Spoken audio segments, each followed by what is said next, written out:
brought you by Silver Pumps and Motors. Top quality और consistent performance के लिए सिर्फ सिल्वर पंप्स नाम याद रखना.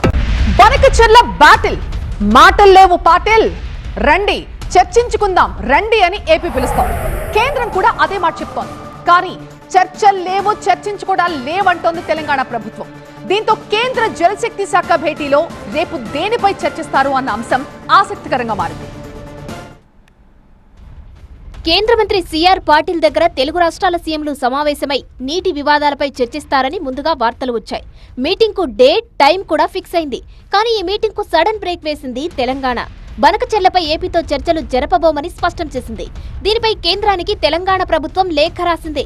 బనకచెర్లపైనే చర్చించాలంటూ కేంద్రానికి ఏపీ ప్రభుత్వం సింగిల్ ఎజెండా సమర్పించిన నేపథ్యంలో తెలంగాణ ప్రభుత్వం ఈ నిర్ణయం తీసుకుంది. కృష్ణా, గోదావరి జలాలు సహా అనేక విషయాలపై చర్చించేలా ఎజెండాను పంపింది తెలంగాణ సర్కార్.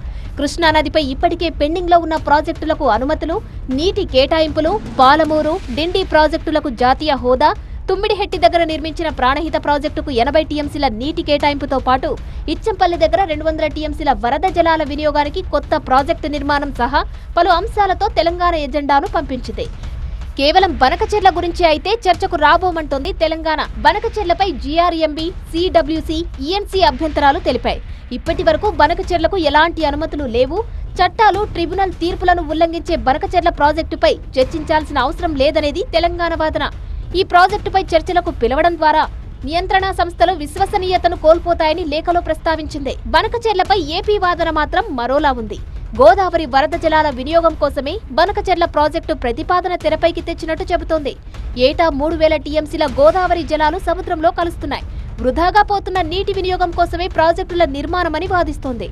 వరద జలాలను తెలంగాణ వినియోగించుకున్నా అభ్యంతరం లేదంటోంది ఏపీ. ముందు బనకచెర్ల పంచాయతీ తేల్చుకుందామని ఏపీ చెబుతోంది.